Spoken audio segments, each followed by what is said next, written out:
2024 na pero hindi mo pa rin talaga alam kung ano bang scooter ang ilalabas mo. At dahil kailangan mo ng talaga ng pang-service mo sa trabaho, pang-service mo sa eskwelahan o kaya naman pang-gamit mo araw-araw, tutulungan kita mag-decide kung ano ba talagang scooter ang gusto mong ilabas. Sa video na to mga tol ay pag-uusapan natin kung ano bang scooter talaga ang babagay sa'yo. So sa video na to ay tatalakayin natin ang mga scooters ng Yamaha, Honda at Suzuki na nasa 125cc category. Kaya kung nagbabalak ka na maglabas ng scooter ngayon 2024 ay para sa itong video na to. Pero bago ang lahat ay kung hindi ka pa nakasubscribe ay mag-subscribe ka na dito sa ating channel at paki-on na rin ang notification bell para ma-notify ka pag may bago tayong upload. Syempre meron din tayong Facebook page, paki-like and follow na rin. Maraming salamat mga tol. So uulitin ko lang mga tol, 125cc lang yung tatalakayin nating mga scooter dito sa video natin. At para naman sa mga presyo nila ay ilalagay lang natin yung SRP niya o yung cash price niya. So pwede magbago yung presyo nito mga tol, depende sa location nyo o sa lugar nyo. At depende rin to mga tol sa mga dealership na pupuntahan nyo. At ang una sa listahan natin ay itong 2023 Honda Click 125. Meron itong apat na kulay na pagpipilian. Meron itong white, red, gray at black. So para sa akin ay nangingibabaw pa rin ang kulay ng white na Click 125. Dahil nandito yung pagka-elegante niya para sa akin eh. Tapos ang angas pa ng datingan. So maangas naman silang apat na kulay pero talagang mas nangingibabaw sa akin itong color white. Ginagamitan ito ng 125cc engine displacement, liquid cooled 4-stroke, single overhead cam, 2-valve, single cylinder engine. Fuel injected na rin ang makina nito at naka ESP o Enhanced Smart Power. So ito yung technology ng Honda sa mga scooters nila para mas ma-maximize pa yung performance ng makina niya. At syempre para mas mapaganda pa yung fuel efficiency nito. More or less yung fuel consumption nito ay nasa 50 kilometers per liter. Fully digital meter panel na rin ang instrument panel nito.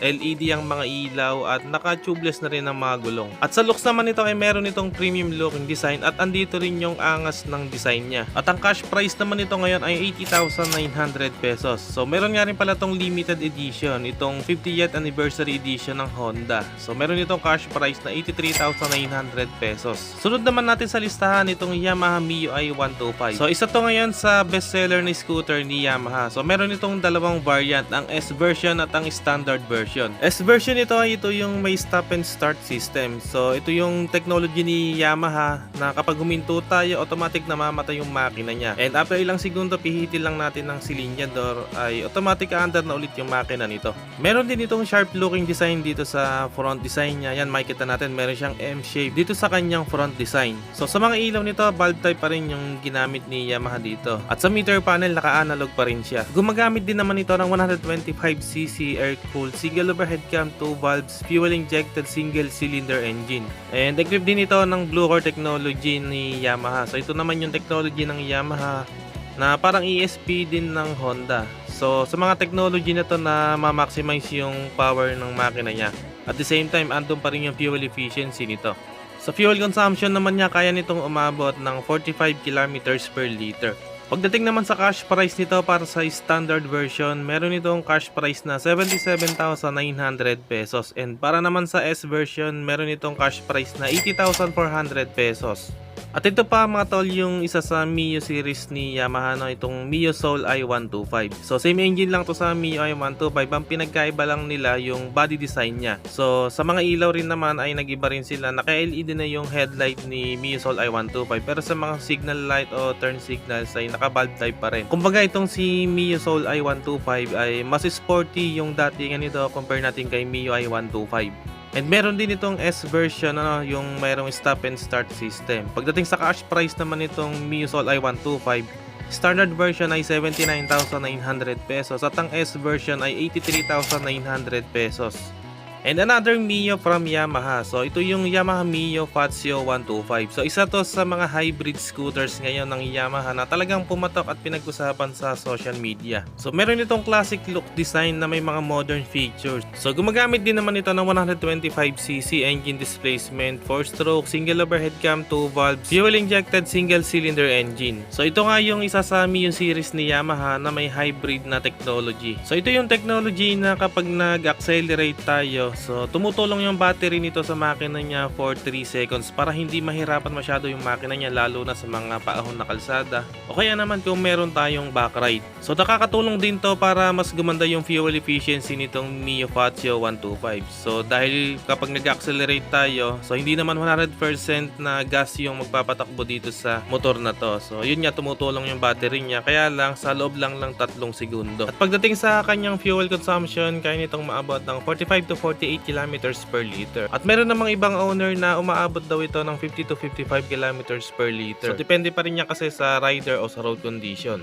And syempre sa throttle habit natin, kung walwal mode tayo, syempre mas mababa yung makukuha natin na fuel consumption. So kung chill ride lang, mas mapapataas pa natin yan. Other features na ino-offer nito ay naka fully digital mirror panel LED ang mga ilaw, tubeless stars, equipped na rin ito ng stop and start system. At meron din itong power socket. Mabibili mo naman ito sa halagang 93,900 pesos. At sunod naman natin itong isa pa sa Mio series ni Yamaha, ang Mio Gear 125. So dalawang variant din to, isang S version at standard version. As usual, ang S version niya po ay merong stop and start system. So iba yung makina nito sa Soul i125 at Mio i125. Pero yung category niya ay 125cc din. And naka-air-cooled din to, fuel injected at naka-blue core technology din. Kaya siguradong matipid din itong kumonsumo ng gasolina. Kaya nitong umabot hanggang 50 kilometers per liter. At pagdating sa looks niya ay talagang naiiba yung looks nito compare natin dun sa nauna nating nabanggit ng Mio series. Meron din naman itong sharp looking design dito sa bandang unahan natin sa magkabilang gilid. And andun din yung pagka-elegante ng mga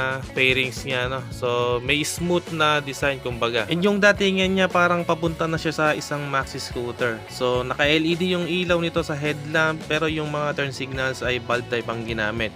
Ganun din naman sa taillight, bulb type yung ginamit na mga ilaw. And dito naman sa meter panel niya, analog ang ginamit. Other features naman itong Yamaha Gear 125. So meron itong power socket at naka-SMG na nga rin pala to, smart motor generator. So ito yung pag in-start natin ay wala tayong maririnig na starter dun sa makina niya. And naka-tubeless tires na nga rin pala to, mga tol. Pagdating naman sa cash price ito, meron itong cash price para sa standard version na 79,400 pesos. And para sa S version ito ay 84,400 pesos. Eh dito pa mga tol, lang isa sa Mio series din ni Yamaha, no? So medyo marami talagang Mio series dito sa Yamaha, eh. So ito yung Gravis 125 na 2023 version. So ito yung pinaka-latest version ni Gravis 125. So niredesign to, yan, naka-LED na yung mga ilaw at talagang napakaangas ng front face nito.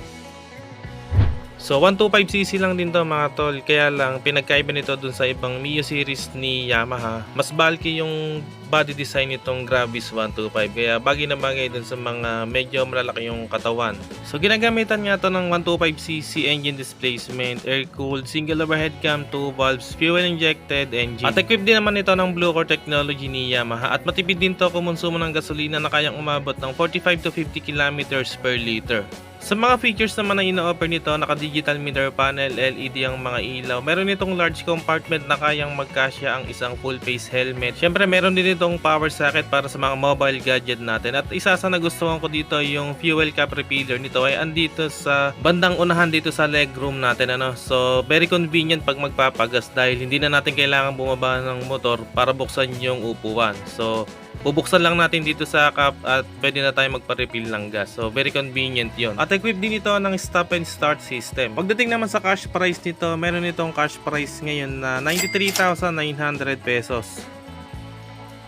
Sunod naman natin itong Suzuki Bergman Street 125. So meron tayo dito executive version o yung latest model ni Bergman Street 125 at yung old version na 125cc rin naman. So ang pinagkaiba nito mga tol ay unang-una dun sa gulong niya. Bali dito sa old version, sa rear wheel nito ay naka 10 inch pa rin yung kanyang rear wheel na sukat. And dito executive version naman na latest model ay ginamitan na ito ng 12 inches na rear wheel. At sa makina nitong dalawang Bergman Street 125 na to ay upgraded na yung sa latest model. So itong Suzuki Bergman Street na executive version, so meron na itong auto stop start. So parang stop and start system din to ni Yamaha. At smooth na rin ang pag-start ng makina nito dahil equip ito ng silent start system. So yun nga, nga gumagamit din ito ng 125cc air-cooled single overhead cam fuel injected engine. At equip ito ng SEP o Suzuki Eco Performance. So technology rin to ni Suzuki na yun nga nagma-maximize sa power o yung performance ng makina. At the same time andun pa rin yung fuel efficiency nito. So pagdating sa fuel consumption, kaya nitong umabot ng 50 to 53 kilometers per liter. So depende yan sa rider at sa road condition. At para naman sa mga ino-offer na features nitong Bergman 125, so naka-LED yung ilaw, fully digital meter panel, may malawak na footboard, tubeless ang mga gulong at may malaking compartment. At para naman sa cash price nito sa old version ay meron nitong cash price na 83,400 pesos at para sa executive version o yung EX ay 92,400 pesos. At ang huli naman sa listahan natin ay itong Suzuki Avinis 125. So same engine lang to sa Bergman Street 125. Kaya lang itong Avinis 125 wala tong auto stop start. So yung makina niya ay katulad nung sa old version ng Bergman Street 125. At itong Avinis 125 ay mayroong itong bulky na body design kaya siguradong bagay na bagay din sa medyo malaki yung katawan. So hindi siya magmumukhang maliit. So meron itong fully digital meter panel, LED ng mga ilaw at meron din itong large compartment capacity. Kaya kung naghahanap ka ng muscular body design na scooter na nasa 125cc category, so ito nang hinahanap mo ang Avinis 125. At ang cash price nito ngayon ay 80,400 pesos. So yun ang mga scooter na nasa 125cc category ng Yamaha, Honda, and Suzuki. So kung may nagustuhan ka man sa mga scooter na to at gustong gusto mo na talagang maglabas ng motor ngayong 2024, sana ay nakatulong sa itong video na to. So hanggang dito na lang muna mga tol. Kung bago ka lang sa channel na to at hindi ka pa nakasubscribe, babay mag-subscribe ka na at hit mo na yung notification bell para ma-notify ka pag meron tayong bagong upload. Meron din tayong Facebook page, paki-like and follow na rin. Maraming salamat mga tol. Always ride safe and God bless.